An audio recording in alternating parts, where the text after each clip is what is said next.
Ani, Bojo, Kwe, greetings. It's Catherine from Moonstarlodge in Central Ontario with your Indigenous perspective on all things divination and cartomancy.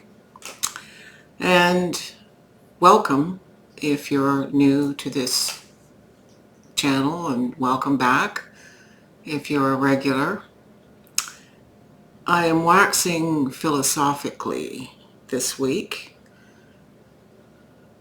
I'm in a really, not a strange headspace, but an anticipatory headspace with respect to this big full moon eclipse on the 8th.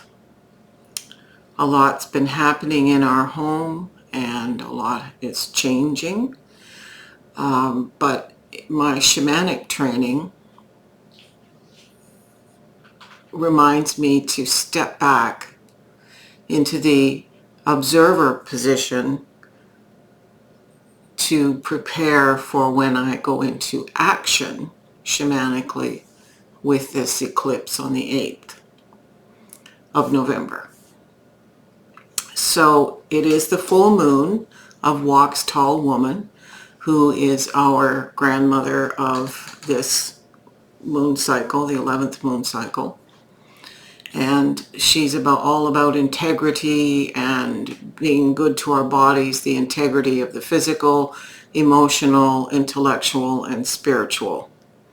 In Indigenous terms, she's a lot like the emperor, if you can think about it that way. So I decided this week to rifle through all my decks and get as many moon decks as I could. This is Moonstarlodge. My community name is Moon Raven, and you know, these things, the moon is important because I'm Pisces Sun and Pisces Moon. So I am indeed probably a little more than waxing philosophical. This eclipse happens, it starts just after 3 a.m. on the 8th and runs until just after 8 in the morning. It is visible in North America. It will be visible in our Central Ontario, the Barrie and North area. The zenith, though, of the full moon is just after 6 a.m., 6:02 a.m. So you can see that the eclipse is overlapping the zenith of this moon. So the power of this eclipse and this whole eclipse season, we had an eclipse last month, we have another one coming, it's quite powerful, and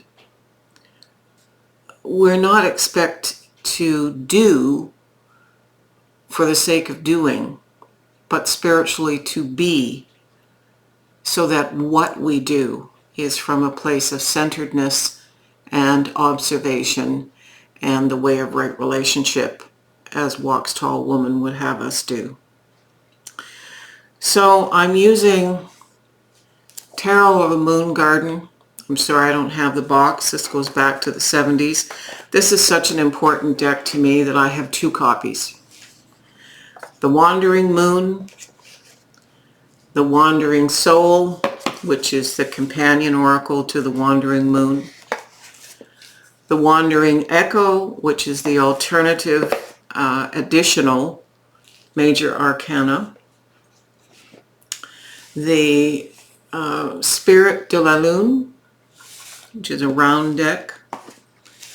Black Moon astrology cards.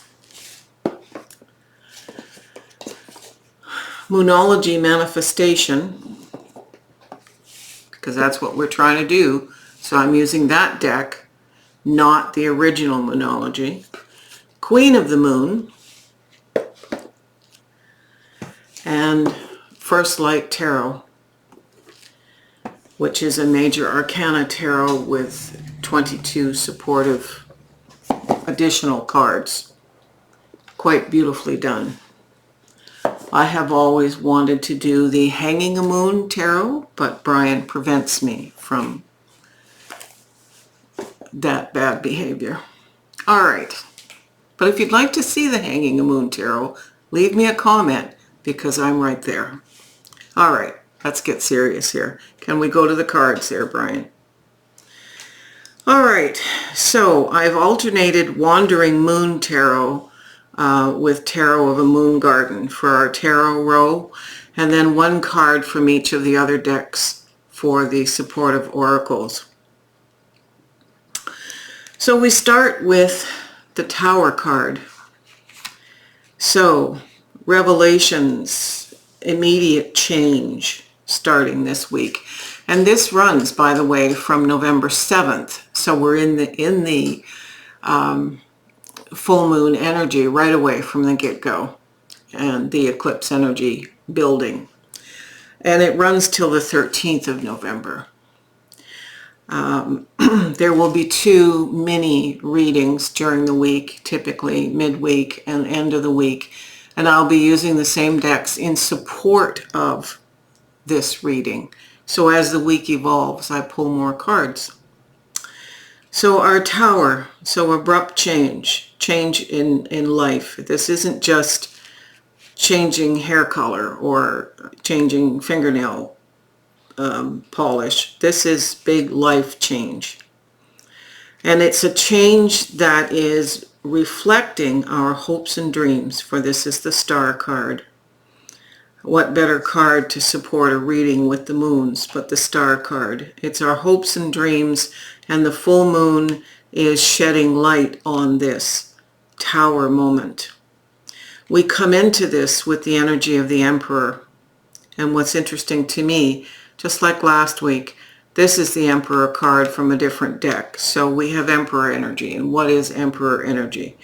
It is tradition, it is authority, it is an awareness of the law in the way of right relationship to a community of people as well as self. It is the card of walking in integrity hand in hand with Walks Tall Woman. So this so far is profound. Where we can't get hung up is with the Nine of Swords, with anxiety and worry. There's that moon. We can't let ourselves get skewed off on some weird tangent. We have the Queen of Moons. That's in this particular deck, the Queen of Cups. So you have all the mystical, intuitive support, the deep, loving heart of self, the heart, the soul love. This is love at a higher level than just corporeal or physical love. This very much mirrors the Star card, and you've got all this. So you've got support around this Nine of Swords. Remind yourself, as I have to, somebody with PTSD, that anxiety is old loops and tapes, old ways of approaching a situation. It is classic fear. But if you're in the vortex, in the Abraham Hicks concept of that, you are aligning only with the vibration of what makes you happy and what you're going for. If you focus on fear, you're going to get things that reflect that. So this is telling you you've got all the props here, all the capacity not to fall into this trap in the middle of the week. Now the Queen of Moons and the Lovers surround this card, the Three of Swords. Threes are creative cards. This Three of Swords is suggesting a creative way of moving out of something which may feel like heartbreak. It can relate to relationship. It can relate to being fired abruptly from a job. And if your identity is tied up into your job, this can be retirement. This can be loss of a pet. It doesn't have to be a partner, but it can be. It can also be an awareness of the disconnect from ourselves. This Queen of Moons is suggesting very much a disconnect from source and disconnect from knowing who you are. The Tower moment is creating the opportunity to address this but not from the place of anxiety, from the place of creativity. Because we get back in balance. Here's this Lovers card. Lovers are significant others. It's loving all parts of ourselves, because we need to remember that Scorpio season is about going deep within. It is a water sign. It is, and the I believe it's Jupiter has moved into Pisces. So here's two dominant water signs saying, look within and find all parts of yourself and love all parts of yourself. This is manifesting profoundly.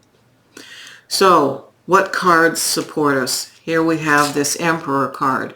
So again, this is about putting things in order and making this Tower opportunity. And it's an opportunity. It's not a thing that happens to us. It's something that springs from us, whether consciously or not, but it's in alignment with our karmic walk. This card is hard to see, but it's Pisces.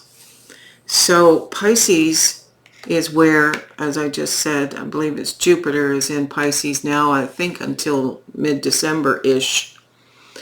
Pisces is very much about the moon. The moon is part of Pisces. The moon is Pisces card. So what does that mean? We bring our intuitive attributes. Okay, we bring our intuition. We don't get distracted by wonky tangents. But Spirit is also telling me that whatever we're manifesting this week is going to come to fruition by the time of Pisces, which is the end of February, sort of February 22nd, I think it is, 23rd, to March 22nd of next year.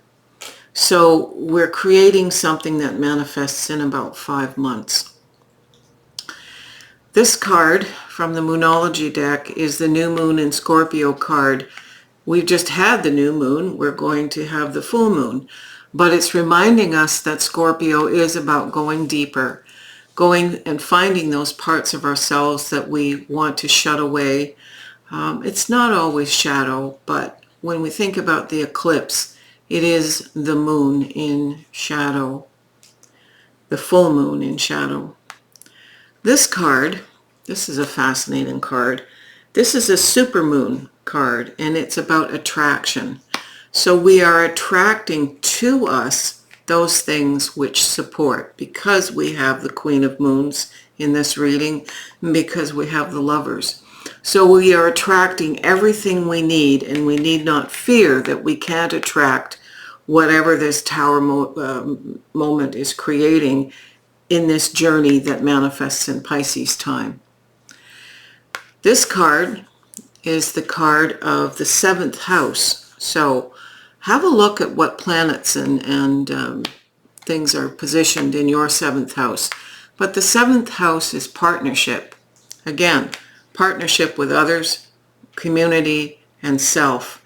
And maybe having an adjustment, because this is the figure of a heart here, as these are. There's an adjustment in where the partnerships lie, and that may be what's causing some of the anxiety here. But we are being asked to unblock, and that's from the soul's journey. And the alternate card is the Fool.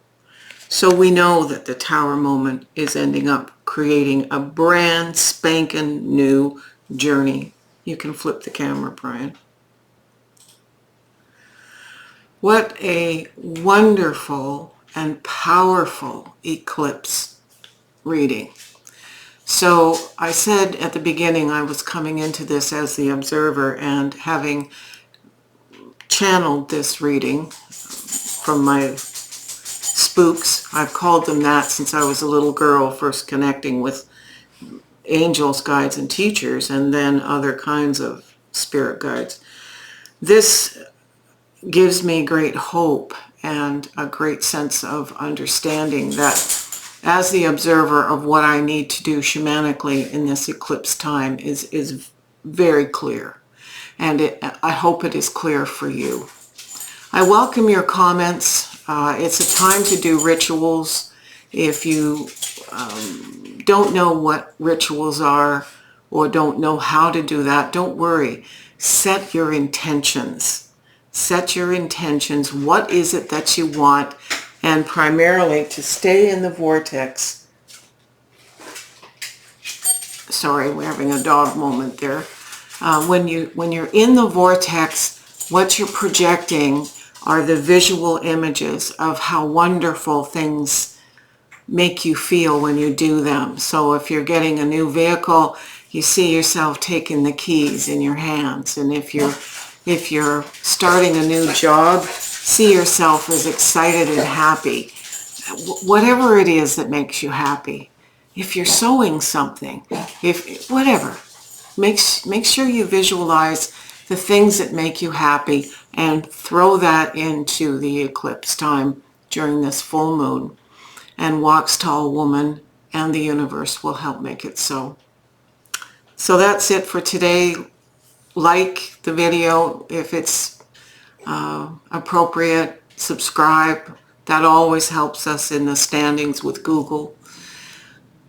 Send me a coffee because, good heavens, I do need them. And if you want to see that hanging a moon oracle, just, leave me a comment. All right. I hope.